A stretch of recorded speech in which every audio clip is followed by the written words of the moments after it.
Don't forget our gift cards at RitaYanez.com, and so am I. Under your bed. Turn on the light! Turn on the light! Turn on the light!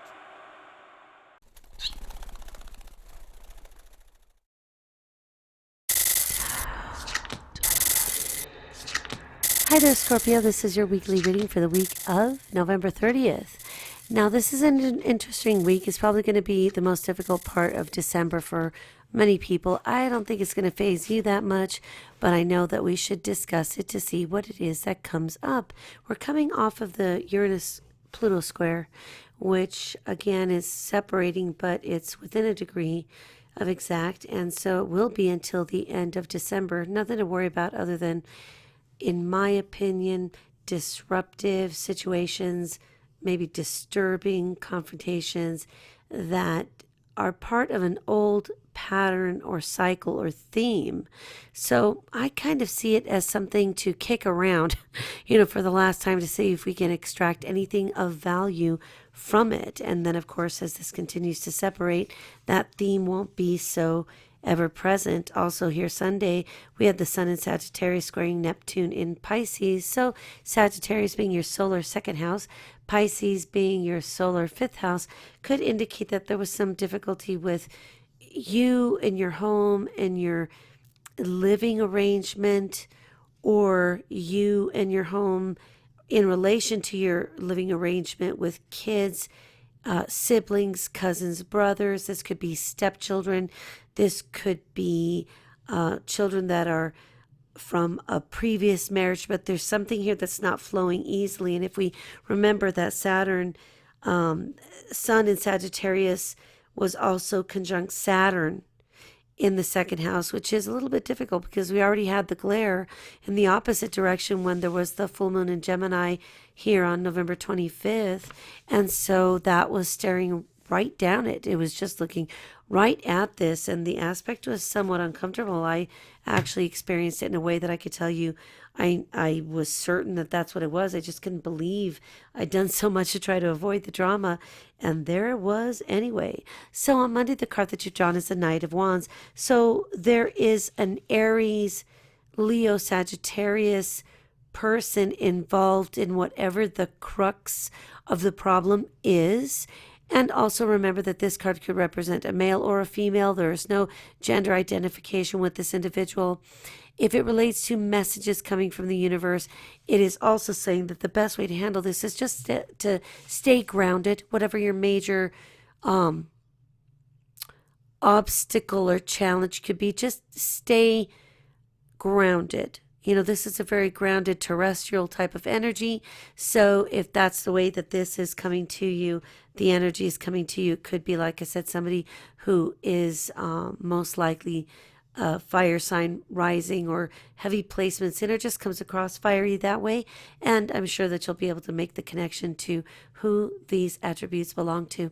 Tuesday, we have the Page of Wands. So again, information that comes by way of exciting message or excitable type of people and situations in relation to news. So this could also indicate that there really is a kid in your life who's a fire sign, and there's some interesting news associated with him or her, maybe some academic award, progress, that kind of thing. But I think that this is going to be more about a message that you hear, rumors that you hear, that later you'll say, yeah, exactly, just what I thought. Also on Tuesday, we've got Mercury in Sagittarius, which is your solar second house, trining Uranus in Aries. So I think as quickly as these issues present themselves for us Scorpio natives and Scorpio rising signs, this is your sixth house, solar sixth house. And so, of course, this could indicate that whatever it is that's disruptive here as a result of the interactions that are most likely related to people in the home, or some somehow associated with your home and family. I think it's very easy to see how it could kind of pop in and suddenly the problem is gone again, which I definitely hope so. Mercury in Sagittarius is squaring Chiron in Pisces. Again, that kind of communication, an issue having to do with something about the home, the children in the home, the possessions in the home. It could be something about a difference in opinion of which way we're going to raise these kids, or why is everybody else jumping into my parenting scenario. Also, we have Mercury in Sagittarius sextiling Apollo in Libra, which is your solar 12th house, and Apollo is all about taking the lead or making decisions, being very decisive, choosing a particular path and staying there as it relates to how you're going to handle this information or these people or associations from the past and or past lives. How you're going to integrate this is really by making a very decisive, if not incisive, decision on how you're going to store this information away, or literally just make it go away. The Sun in Sagittarius will also sextile Aries in Aquarius, and again, Aquarius being your solar 4th house, that there's almost a push-pull, power struggle between two or more people, between two or more different oppositions, two more different clans and tribes, and whatever it is, it's in your house. And Ceres is saying make compromises to help this situation flow adequately again so that normal life can resume. Also here on Wednesday, we've got the Knight of Cups in reverse. So I'm going to tell you something, that there's a water sign involved, Cancer, Scorpio, or Pisces. I'm really feeling it this way, that is a particular human that you're aware of, and that what they're offering, I guarantee you, is not kosher. They're not offering something valid. They may be trying to get to you to either forgive them or let them go or to take them back. I guarantee you none of the above. You know, you really just need to let this person go. And remember, even in a romantic situation, I would take the Knight of Wands before I'd ever take the King of Cups, because at least the Knight is awesome in that he tells people how many relationships he has going. He might not tell you the names, but he's the type that says, well, I'm not committed until I find the right person. You're like, oh, okay, I got that. But the problem with the Knight of Cups in romantic situations is that he is a liar. This is what they call the dance away lover. This is the Romeo. You know, this is the person who's just going to try to seduce you. And also, if this relates to business proposals, nothing doing. If it has anything to do with this kind of water sign person who's somewhat fake, don't do it. Also, Venus and Mars and Virgo coming up here soon is talking about some very supportive energies, even people that will stand up for you if you don't know that there's something going on and somebody is talking some terrible rumors about you, saying things that are totally unfair or fabricated in some way. They aren't really valid, that you have friends that will stand up for you to help you get through this. Wednesday also here, we have Mercury in Sagittarius opposing Psyche in Gemini, which is your solar 8th house. So again, there's some transformation that needs to take place in the house of transformation. And Gemini's ruler is sitting in Sagittarius. So this is almost difficult to figure out what's mine, what's yours. If we're getting a divorce, how we divvy this up. If we're raising the children separately, how are we keeping them comfortable and secure? If somebody is being very underhanded in your dealings as it relates to the partnership energy of Taurus, where this is where long-term committed relationships, marriages, business partnerships, people acting very much synchronized with each other would manifest in that house. So now on Thursday, we do have Mercury in Sagittarius semi-square. Did I just read that right? Yeah, Mercury in Sagittarius here will semi-square Bacchus in Capricorn, and Capricorn is your solar 3rd house. So you may want to avoid this confrontation, or you feel like if there's going to be a confrontation or if somebody's going to come at you, you don't even want to be a part of this conversation. You would rather escape, into a proverbial door, that maybe you take the small door like Alice in Wonderland did, hoping nobody will see you and having to, bite the little mushroom to get the effect of shrinking. And if you have to shrink away from it, fine. The Four of Wands here tells me that you're not wrong. If for whatever reason you want to avoid this situation, confrontation, dysfunction, freaking stupidity, you're fine. I guarantee you that the problem is not you. The Four of Wands is a card that indicates indicates harmony all on its own. Look at this is a dynasty, or it could just be two people. This could be a wedding party decorating with garland for this wedding, and it could just be you and your best friend that are just fine. It seems to be a situation where everybody seems happy and harmonious, so we know that the problem isn't you. In Mercury in Sagittarius, trining Minerva in Leo, which Leo is your solar 10th house, this is where, people are going to notice that you have not been the problem. If there was any question about your stability or about your plans, you will see that they really are not valid or validated. Mercury in Sagittarius at the same time will sextile Cupid in Libra, your solar 12th house. And again, maybe you're having some fleeting Cupid duration moments about past life, people from the past, associations, lovers, friends, whatever. Just let it be where it is now. There's no sense in dragging it up when we know that you're just fine and you're in the right. Could somebody else be dragging this for you? Yes. The bottom of the lake could be dredged for bodies, and you're like, really? You're not going to find any bodies there, and I had nothing to do with it. Friday, we actually have the Death card, which indicates that a situation is coming to its natural end.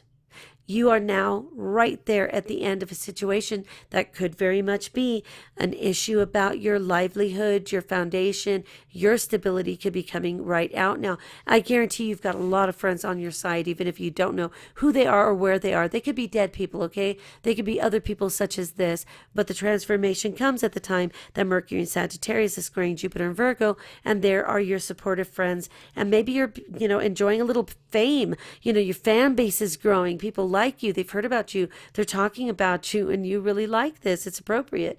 On Saturday, we have the Queen of Cups, and this can relate to you or a woman in your world, same as these other cards could be. In this case, we know this is actually a woman. Could be a very feminine male, but it would have to be something overt that makes it easy to understand. And she is a water sign, so she could be Cancer, Scorpio, Pisces, or rising signs as this, or she could also just be a very sensitive, emotional, and caring individual. If this is you, congratulations, because you've really come to a good place in your life. If you're the person in a relationship with this person, she is just a sweetheart. Here on Sunday, we've got the Five of Swords upright, and this is a card that indicates that, somebody really was trying to do something behind your back. If it is true at all, it's going to be that somebody was trying to set you up for a hidden motivation, a hidden agenda, and you caught it. With your famous psychic radar, you knew exactly who it was that was doing this. You knew that you didn't want to be involved in it, and you were able to stay away from it. Now, Sun in Sagittarius sextile Mars in Libra could again give you some determination to put parts of your life to rest, maybe in ways that coincide with Saturn in Scorpio, or, right there from that period somewhere around October of 2012 to Christmas Eve last year, 2014. This could really mean that we're finishing things up and that you actually have the motivation, the strength, and the passion to power through it. And maybe you are really starting a new exercise routine in December, and I guarantee you that it's going to go well for you. Sun in Sagittarius, semi-sextile to Pluto and Capricorn. Again, the emphasis is something going on with the lower half of your chart.